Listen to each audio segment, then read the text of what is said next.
जय हिंद साथियों, कैसे हैं आप सभी। उम्मीद है बहुत बढ़िया होंगे। मैं प्रियंका भारद्वाज एक बार फिर से स्वागत करती हूँ आप सभी का प्रियंकाज़ अकेडमी पे। और इस वीडियो में हम बात करने वाले हैं एसएससी सीजीएल के मैथ के बारे में। आप जानते हैं कि अभी तक जो एग्ज़ाम होता था सीजीएल का, उसमें हम अपने अकॉर्डिंग 1 घंटे में टाइम एडजस्ट कर सकते थे। लेकिन अभी क्या हो गया है कि टाइम फिक्स कर दिया गया है। जैसे मैथ्स के लिए 15 मिनट, रीजनिंग के लिए सेम, जीएस और इंग्लिश के लिए। तो 15 मिनट में मैथ के 25 क्वेश्चन करना थोड़ा सा टफ टास्क हो जाता है बच्चों के लिए। आप चाहे जितनी मर्जी प्रैक्टिस कर लो, थोड़ा सा टफ तो होता है। हाँ, ये प्रैक्टिस भी अपना काम करती है। तो उसके लिए मैंने कुछ पॉइंट्स तैयार करे हैं कि आप किस तरह से अपनी प्रिपरेशन को कर सकते हो अच्छी सी। जिसमें सबसे पहले मैं बात करूं तो डेली की कैलकुलेशन प्रैक्टिस, वो सबसे इम्पोर्टेंट चीज़ है। आपको डेली मिनिमम आधे घंटे तो प्रैक्टिस कैलकुलेशन की करनी है। जैसे आपका एडिशन है, सब्ट्रैक्शन है, मल्टीप्लिकेशन है, डिवीज़न है। और कोशिश कीजिए कि वो आप इन चीज़ों को, जो छोटी छोटी कैलकुलेशन होती है, इनको माइंड में ही करें, लिख के करने की कोशिश ना करें, क्योंकि लिख के करने में टाइम बहुत जाता है। तो आप माइंड में करने की कोशिश करें, उस तरह से प्रैक्टिस करें, वो बहुत अच्छा होगा आपके लिए। दूसरी चीज़ के जब आप एग्जाम दे रहे हो तो क्वेश्चन को सबसे पहले रीड करो और केयरफुली रीड करो, जिससे आपको दोबारा रीड ना करना पड़े। क्योंकि क्वेश्चन को रीड करके उसको समझना, वही सबसे बड़ी बात होती है। अगर आपने क्वेश्चन को रीड करके एक बार पढ़ के समझ लिया तो समझो आप आधा क्वेश्चन तो आपका हो गया। उससे आपको पता चल जाएगा आपको इसमें करना क्या है, और आपका जो माइंड है बहुत जल्दी उसको सॉल्व करने की कोशिश करेगा।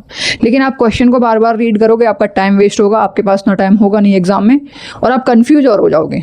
ठीक है, तो कोशिश करो, ये भी एक टेक्निक होती है कि क्वेश्चन को रीड करना, उसको समझना, वो आपको सीखना पड़ेगा, उसकी प्रैक्टिस करनी पड़ेगी। ठीक है, उसकी लैंग्वेज समझो, की पॉइंट्स उसके देखो, क्वेश्चन में क्या क्या दे रखे हैं उनको नोट करो और फिर क्वेश्चन को करो। ठीक है, अगर मान लो आप क्वेश्चन में किसी में स्टक हो जा रहे हो, आपको समझ नहीं आ रहा, पहली बार पढ़ने पे समझ में नहीं आया, तो उसको ईगो पे मत लो।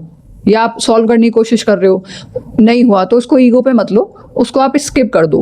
ये भी एक, कहते हैं ना, बहुत अच्छी ट्रिक है। ईगो पे लेने के बजाय उसको स्किप कर दोगे, ज़्यादा फायदे में रहोगे। अगर आपके पास टाइम बचता है, आपने एक बार 25 के 25 क्वेश्चन को गो थ्रू कर लिया, फिर भी आपको लग रहा है कि 2-4 मिनट बचे हैं, तो आप फिर से उसको ट्राई कर सकते हो, नो डाउट।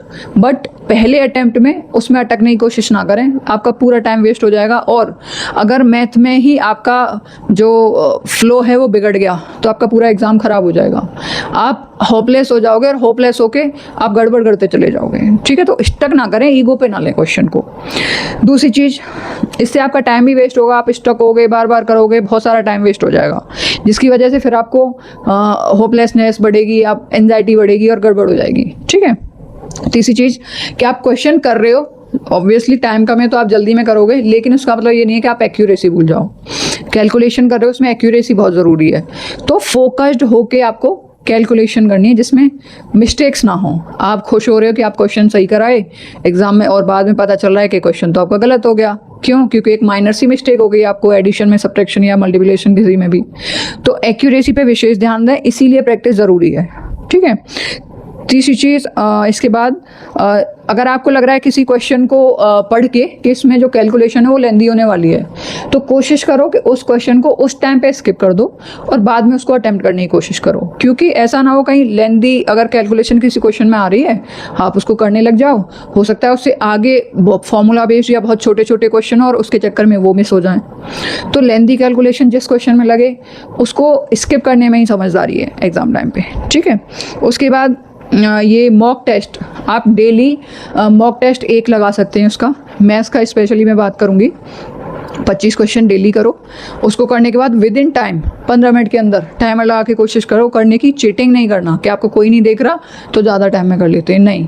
एग्जाम के पैटर्न पे ही करके देखो उसको, फिर उसको एनालाइज करो कहाँ आपसे मिस्टेक हो रही है, कहाँ कैलकुलेशन में मिस्टेक हो रही है, आपको क्वेश्चन समझ में नहीं आ रहा, टाइम कितना लग रहा है, किस तरह के क्वेश्चन में कितना टाइम लग रहा है, किस तरह के क्वेश्चन में उसकी कैलकुलेशन करने में आपको इशू आ रहा है, उनको आप फाइंड आउट करो और उसको फिर रेक्टिफाई करो, उस पर काम करो कि कहाँ आपसे गड़बड़ हो रही है, उसको दूर करने की आपको कोशिश करनी है। ठीक है, जो आपको लगे कि मॉक टेस्ट आपने दिया, वहाँ कोई क्वेश्चन आपको ऐसा लग रहा है कि ये टाइम कंज्यूमिंग है, लेंथी है, कैलकुलेशन बहुत है इसमें, उसको बार बार से करने की कोशिश करो। कई बार क्या है ना कि आप बार बार प्रैक्टिस करते हो तो माइंड में चीज़ें ऑटोमेटिकली फिट हो जाती हैं, और वो जब आप एग्जाम में होते हो तो वो रिकॉल होती हैं, तो आपको वहाँ पर ज़्यादा टाइम नहीं लगता उनको करने में।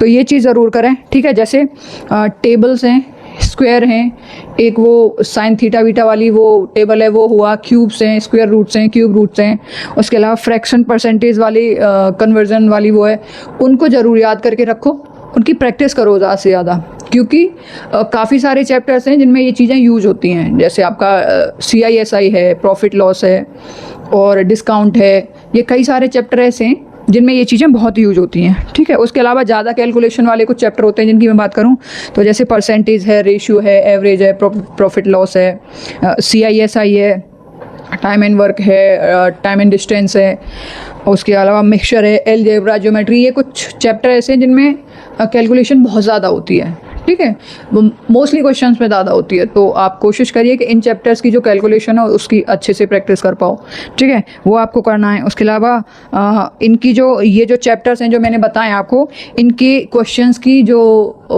ट्रिक्स होती हैं सॉल्व करने की, वो ट्रिक्स को आप याद करने की कोशिश करो कि आपको लेंदी पूरा बेसिक से ना करना पड़े, ट्रिक से हो जाए तो ज़्यादा बेटर है। और कैलकुलेशन की तो आपको प्रैक्टिस करनी है।